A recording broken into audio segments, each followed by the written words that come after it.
आज की मज़ेदार कहानी में स्वागत है आप सबका। एक दिन मेरे पति शाम को काम से आते समय अपने एक दोस्त को भी अपने साथ घर ले आए। उस समय ठंड का मौसम था। उस दिन मैंने खाना बना चुकी थी। वह जिसको लेकर आए थे उन्हें मैं पहले से जानती थी। उनका नाम मुकेश था।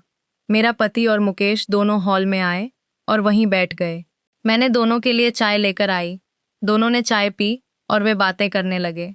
फिर 1 घंटे बाद मेरे पति बोले, सोना, आज मुकेश घर पर ही रुकेगा, तुम खाना लेकर आ जाओ। मैं बोली, ठीक है जी। और हाँ दोस्तों, मैं अपना नाम बताना तो भूल ही गई। मेरा नाम शिवानी है। जी हाँ, मैं बिल्कुल करीना कपूर जैसी लगती हूँ। मैं खाना लेकर आई। हॉल में फिर वे दोनों खाने लगे। मैं भी उन दोनों के साथ बैठ गई। दीपक जी, मेरे पति, कुछ कंपनी की बातें करने लगे। कुछ समय बाद उन्होंने खाना खा लिया। इसके बाद मेरे पति ने मुझे ड्रिंक लाने को कहा। मैं बोली, ठीक है जी। फिर दोबारा मेरे पति बोले, सुनो, साथ ही ताश की गड्डी भी लाना। मैं दोबारा लेकर आई।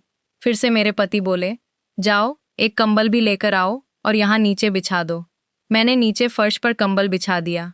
अब उन दोनों का ताश का गेम शुरू हो गया। जैसे जैसे मेरे पति नशे में होते गए, वे दोनों कुछ भी दांव लगाने की बात करने लगे।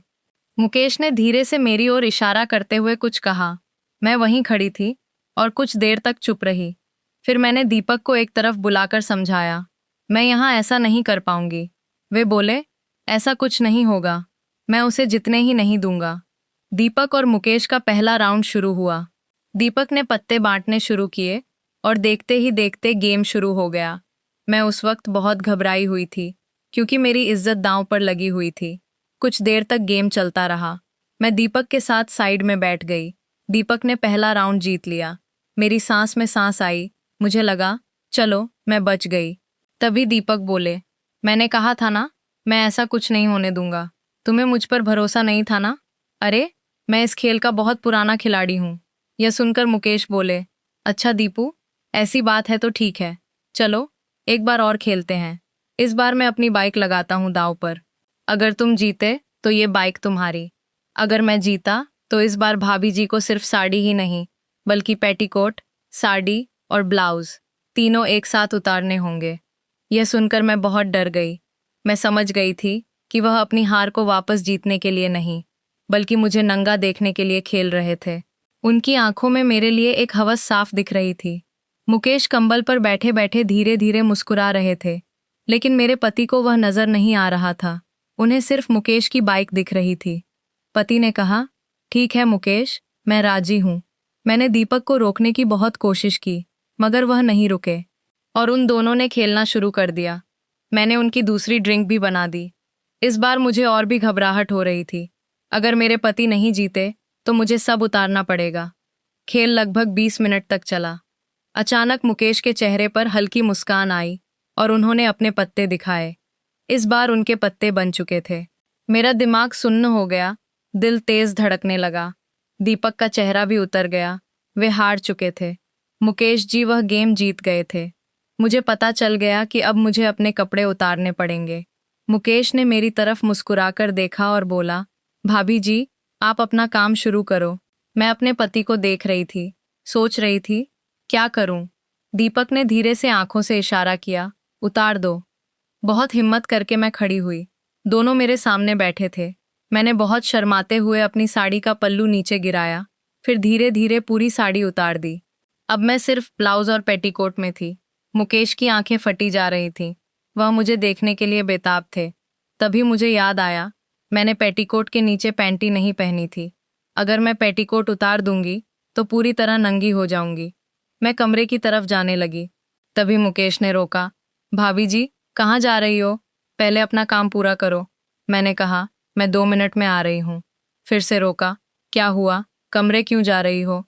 मैंने धीरे से उनके कान में कहा, मैंने नीचे पैंटी नहीं पहनी है, पेटीकोट के अंदर नंगी हूँ, इसलिए कमरे जा रही हूँ। वे बोले, ठीक है, जाओ। मैं कमरे में गई, पैंटी पहनी और वापस आई। बहुत शर्म आ रही थी। मुझे अपने पति की वजह से एक गैर मर्द के सामने नंगा होना पड़ेगा। नीचे आते ही दीपक ने आंखों से इशारा पूछा, पैंटी पहन ली? मैंने हाँ में इशारा कर दिया। तभी मुकेश बोले, दीपू, क्या इशारेबाजी हो रही है तुम दोनों में? मैंने जल्दी से कहा। कुछ नहीं, बस यूं ही। मुकेश बोले, ठीक है भाभी जी, अपना काम शुरू करो। मैंने बिना कुछ बोले अपने ब्लाउज के हुक खोलने शुरू कर दिए। धीरे धीरे सारे हुक खुल गए। मेरा ब्लाउज ढीला हुआ और अंदर की लाल ब्रा दिखने लगी। मैंने ब्लाउज उतारकर बेंच पर रख दिया। फिर पेटीकोट की डोरी खींची, वह भी नीचे गिर गया। अब मैं सिर्फ ब्रा और पैंटी में थी। मुझे खुद पर शर्म आ रही थी। मैं एक गैर मर्द के सामने खड़ी थी और वह मुझे घूर रहा था। मैं कुछ नहीं कर सकती थी। मुकेश जी मुझे 5 मिनट तक देखते रहे। मैंने आंखें नीचे झुका लीं। तभी मेरे पति बोले, ड्रिंक। मैंने दोबारा ड्रिंक बनाकर रख दी। दोनों ने चौथी ड्रिंक भी खत्म कर ली। तभी मुकेश बोले, मुझे अच्छा नहीं लग रहा कि भाभी जी ऐसे मेरे सामने खड़ी हैं। मैं चाहता हूं कि वे अपनी साड़ी दोबारा पहन लें, लेकिन इसके लिए तुम्हें दोबारा खेलना पड़ेगा। अगर तुम जीते तो भाभी अभी कपड़े पहन सकती हैं, अगर हारे तो उन्हें पूरी तरह नंगा होना पड़ेगा। दोनों काफी नशे में थे। मेरे पति को बिल्कुल होश नहीं था। उनकी जुबान लड़खड़ा रही थी, आंखें भारी थीं, गर्दन झुक चुकी थी। मुकेश ने 500 रुपए की शर्त रखी। मेरे पति मान गए। मुझे बहुत गुस्सा आया, लेकिन वे खेलने की हालत में नहीं थे। फिर खेल शुरू हुआ और फिर से मुकेश जीत गए। मेरी तो होश ही उड़ गई। मुकेश जोर से हंसे और बोले, भाभी, अब सारे कपड़े उतारो और अपनी फील्ड का दर्शन करवाओ। मैंने नजर झुकाई, हाथ पीछे ले जाकर ब्रा खोली। वह ढीली हुई और नीचे लटक गई। मैंने उसे कंधों से उतारकर टेबल पर रख दिया, फिर पैंटी भी उतार दी। अब मैं अपने पति की वजह से एक गैर मर्द के सामने पूरी तरह नंगी खड़ी थी। मेरे शरीर पर एक भी कपड़ा नहीं था, शीशे की तरह चमक रहा था। मुकेश ने मेरी चूत की तरफ इशारा करते हुए पूछा, भाभी, यह क्या चीज होती है? मैं शर्मा गई। दोस्तों, हमारी शादी को अभी 4 साल ही हुए थे। मैंने उस दिन मेहंदी लगाई थी, गले में माला पहनी थी, ब्राउन लिपस्टिक लगाई थी, पूरा मेकअप किया था। मेरी चूत में जो नमी थी उसने मेरे बदन को और भी तराश दिया। फिर उन्होंने 5वीं ड्रिंक ली और खेल फिर से शुरू किया, लेकिन इस बार दीपक बेहोश होकर सो गए। मुकेश बोले, भाभी, दीपक तो सो गया, अब आप गेम पूरा करो। मैं बोली, मुझे खेलना नहीं आता। तो वे बोले, ठीक है, फिर हम दोनों बेडरूम में चलते हैं, मैं वहां सिखा दूंगा। अब मैं उनका हाव भाव पूरी तरह समझ गई थी।